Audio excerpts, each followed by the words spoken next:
నేను మా వైఫ్‌కి చికెన్ తేవాలా, మటన్ తేవాలా, ఫిష్ తేవాలా అని అడిగితే లాగిపెట్టి ఒకటి కొట్టింది. ఎందుకే అంత గట్టిగా కొట్టావని అడిగితే, ఈ రోజు నుంచి కార్తీక మాసం అయితే ప్రారంభమైంది. ఇంక నుంచి 30 డేస్ వరకు no chicken, no mutton, no fish అని అన్నది. వినడానికి, పాటించడానికి కొంచెం కష్టమే అయినా మన హిందువులుగా పుట్టినందుకు మన ధర్మాలు మనం పాటించాలి. మనం హిందువులమైనా చాలా విషయాలు చాలా మందికి తెలియదు. అందులో భాగమే ఈ కార్తీక మాసంలో ఆకాశ దీపాలు ఎందుకు పెడతారని అడిగాను మా వైఫ్‌ని.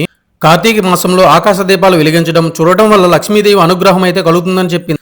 చీకట్లను తరిమి కొట్టి లోకానికి వెలుగునిచ్చే దీపమే ఈ ఆకాశ దీపం అని కూడా చెప్పింది. ఈ కార్తీక దీపం పెట్టడం వల్ల శివకేశవుల ఆశీర్వాదం అయితే కలుగుతుంది. అంతేకాకుండా మన పితృదేవతలకు తమ తమ లోకాలకు వెళ్ళడానికి దారి చూపిన వారం అవుతాము. కార్తీక మాసం ఈ సంవత్సరం 2025 అక్టోబర్ 22 బుధవారం నుంచి ప్రారంభమయ్యి నవంబర్ 20 వరకు గురువారం వరకు ఉంటుంది. ముఖ్యంగా మహిళలు ఈ కార్తీక మాసంలో పూజలు చేయడం ద్వారా, దీపాలు వెలిగించడం ద్వారా ఎంతో పుణ్యం అయితే వస్తుంది అని అంటుంటారు. కేవలం మహిళలే కాకుండా మగవారు కూడా దేవాలయాలకు వెళ్ళి దీపాలు వెలిగించడం వలన వారి యొక్క కోరికలు నెరవేరుతాయని అంటారు. అంటే అందరూ తప్పనిసరిగా దేవాలయాలకు వెళ్ళే పూజలు చేయాలంటే అలా ఏమీ కాదు. మీ ఇంటి వద్ద కూడా చేసుకోవచ్చు. అది ఎవరంటే ఉద్యోగాలు చేస్తూ సమయం లేక ఏదో ఒక టైంలో చేసుకోవాలని ఉద్దేశం ఉన్నవారు మాత్రమే ఇలా చేయాలి.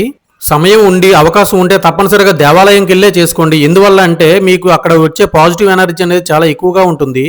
మీరు ఇక్కడ చూస్తున్నారు కదా, భక్తి శ్రద్ధలతో ఆకాశ దీపాలు వెలిగించి ధ్వజస్తంభం పైకి లాగుతున్నారు. మేమైతే ఈ కార్యక్రమంలో మొదటి రోజే పాల్గొనడం చాలా ఆనందంగా అయితే ఉంది. మనం హిందువులుగా పుట్టినందుకు మన ధర్మాలు అయితే పాటించాలి. ఇప్పుడు మనం పాటించడం ద్వారా మన పిల్లలు కూడా మనల్ని చూసి ఫాలో అవుతారు. ఈ వీడియోలో తప్పుగా ఏమైనా మాట్లాడితే క్షమించండి. మీకు నచ్చితే లైక్ అండ్ సబ్స్క్రైబ్, ఫాలో కూడా చేయండి. Thank you.